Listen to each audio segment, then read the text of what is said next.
folks, Kent Wall here, otherwise known as Skenticus, at Nerd World Nation. And today we are going to do a battle report of Kings of War, Mantic Max and I. Well, I have a human army, and he has an undead army, using the Kings of War rules by Mantic Games. Now, Mantic Games is a new company. They're out of Europe, out of England, no, United Kingdom. Only been around about 4 years. The book came out last year, and it's excellent. I love it because it's simple. It's really, you're going to find out how easy it is to play.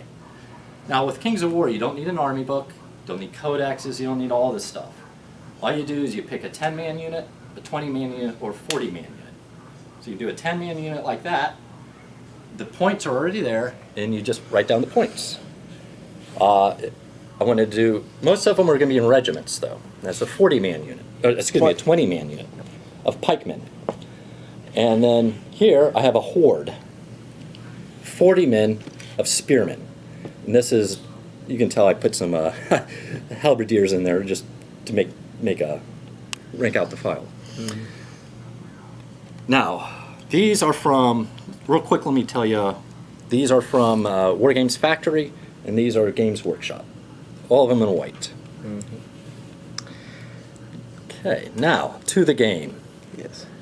So, what I wanted to do, guys, was to show you both of our armies, and since I've already shown you Kent's, or what he has of it at the moment, I'm going to show you mine.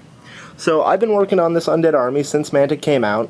We've got some wraiths here that I've been using from different companies, and then we've got a whole line of Mantic figures. We've got skeletons here, which you may be able to see. And then we've got a battle standard bearer in the back there. Near the other skeleton unit, you can probably see a Revenant King. And then right in the front is a horde of zombies. Now, I accidentally forgot to bring a regiment base for 60 zombies. So what I'm doing is I brought my 40 instead. And I'm using 2 zombies on each side to show the remaining base width. And then over here, we've got my Revenant Knights. Now these are resin plastic, they're not metal, and they are really fun to paint up. That's all I gotta say about them. So we're going to get to the game now, and after turn 1, we will come back and show you how it's going. Hey guys, Mantic Max here, or Manic Max, but you know, with a D. So what we got here is this is after turn 1. It's actually technically turn 2 because every turn counts as 1. So my turn would be turn 1 and Kent's turn would be turn 2. But so anyway, we're here after the first real round of moves and shoots and stuff. So my wraiths have advanced very, very far in, trying to get at some human flesh. We've got some general movement forward from the table edge where I set up. My skeleton unit here and my zombies were both dark surged by my necromancers, which is one of their spells that allows them to move forward. And that was basically my turn. As far as what Kent did, I'll let him tell you. So okay? I shot them and did nothing. Yep. These 2 units shot into them, and we did 3 wounds. Yep. But I didn't roll high enough on the nerve. Yep. Nerve was a bit crazy for the endless swarm of zombies. I can get up there later. And then you've basically done some moves forward. Yeah. Now I did move my handgunners. Yep. In these rules, if you move your handgunners, you can still fire. Yep. But you lose your -1. Right. And now because I was over half range, I was at another negative. So we were at -2. So he needed 6s to hit, and then for the wraiths, for example, he needed 6s to wound. So that's kind of how that worked. So we're going to go back into it, and we'll come back at essentially the end of turn 4, but it'll be the second round of moves and shoots and combat and stuff. So we'll see you guys in a couple minutes, and back to war. Hi guys, so we're back. This is the end of round 2. It's actually turn 4, or the end of turn 4. So what we've got is basically General Scrum. My wraiths had broken through. You had arbaquesters there, right? Mm-hmm. Okay, so they broke through a missile troop, and his units went forward instead of turning around to defend them. So that's cool. The zombies contacted last turn, and they disordered the missile troop there, as you can see by the 2 units. And then they got hit by the horde after they had repulsed the horde and everything else. And they have 13 damage points on them right now.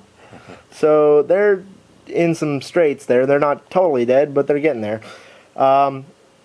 So the idea here is that with the horde, because they contacted both units, you can split your attacks any way you want. I decided to do 20 and 20 because the horde has 40 attacks. But you can do it anyway. You could do 30 on the missile troops and 10 on the horde if you wanted. It's just whatever the way you want to do it. Over here, my cavalry got destroyed. And then down here, their cavalry got repulsed by my revenants with 3 damage to my revenants. But they hit my cavalry with a flank charge, and that kind of did some major damage there. But otherwise, just general working forward. Any comments, Kent? Yes, I'm hoping I can hold you here. Okay. So I can bring my cavalry in and crush. Crush. Good. I think that is the only way I'm going to get rid of that is with a flank attack. Okay, cool. I'm really curious to see how that's going to go. Yeah, me too. All right, so we're going to go back, and we will see you guys in a couple minutes. With lots less troops. With lots of less troops. And see you in a few. 3. Hey guys, so we're back, and this is the end of the 3rd round, if you will. We're really only going to play the 5 rounds here, but this is what we got so far. The halberdiers over here made a failed charge, correct? Mm-hmm. Okay, so they were going to charge my skeletons, and they made a failed charge. I made a mistake, though. I should have charged them in the flank.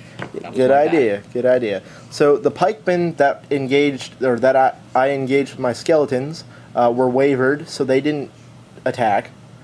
Over here, the zombies were completely destroyed by a flank charge by the guard.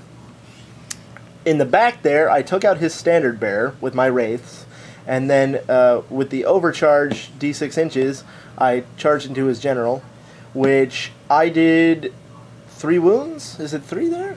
1. 1 wound. Okay, I did 1 damage, and then he had to charge back in due to combat rules, and he did 1 wound to me. So we're going through that.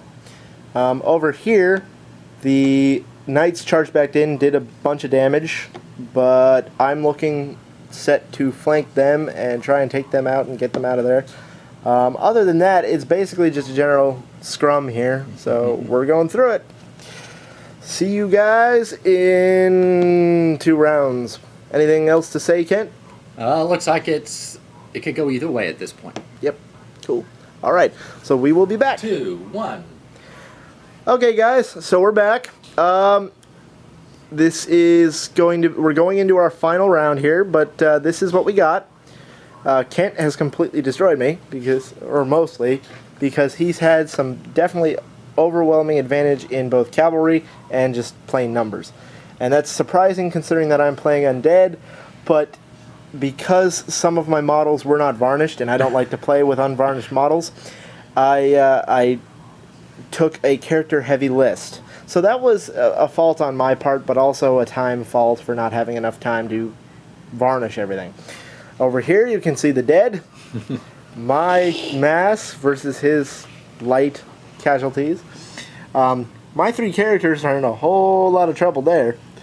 And we've had some small gains over this area, but we're still going to take them. And I may just take out his character. So we will see what goes. And we will be back in a couple minutes with the conclusion. Any last words, Kent? Well, I was able to sweep over here with my cavalry. Over here is something different. He's really got me locked up. But the cavalry is what saved me the game. It's won me the game. Awesome. All right, so we will be back, guys. See you in a bit. 3, 2.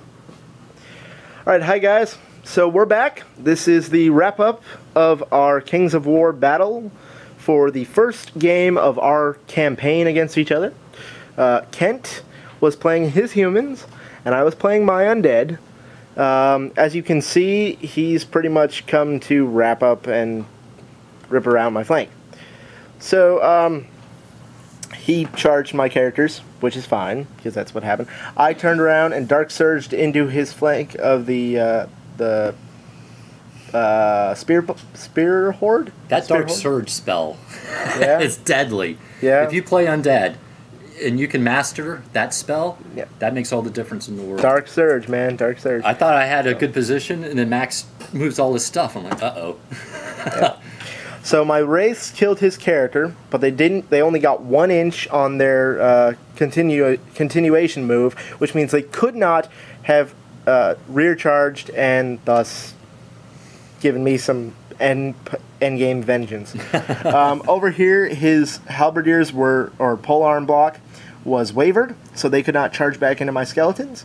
And my Revenant King, instead of charging into their flank, decided to Dark Surge them into the Dark Surge his skeletons in the flank. So it's very effective. He made a choice there. I made a choice there, and so anyway, this is the end of the game. My other lone standard bearer sitting there. So that's the final dead tally. This is definitely a win to Kent. So first round of the campaign is a win to Kent, which is good. Hooray for the good guys. Hooray for the good guys. But again, in the context of the campaign, my force here was only a delaying defense force, so that my main army can be mustered. So I'll have this video posted on Nerd World Nation in a couple days. And yeah, and so it'll be on there, and you can definitely pick up any Mantic figures you want from Wizards Ball. We'll have a link to the Wizards Ball site on Nerd World Nation all the time, and because that you're getting Mantic in, right, Kent? Yes, we are next week. Awesome. Next week, which will be the 21st through the 27th of August, somewhere around there. We're at just waiting for UPS to deliver it. Yep. Okay, cool. Next battle, you will see ogres too. Yes, yes. Their He's gonna have ogres some are ogres. really nice. I can't wait to get a hold of them. Yeah. And my army will obviously be bigger because I'm continually building stuff. And yeah, so that's it. I'll also post a background wrap-up to this battle on the Nerd World Nation blog in a day or two. So that's that. And Kent, any last words? Have a good day, guys. Yep. Alrighty. See you guys later. This has been Mantic Max and Skenticus. Kent Wall, Skenticus, for Nerd World Nation.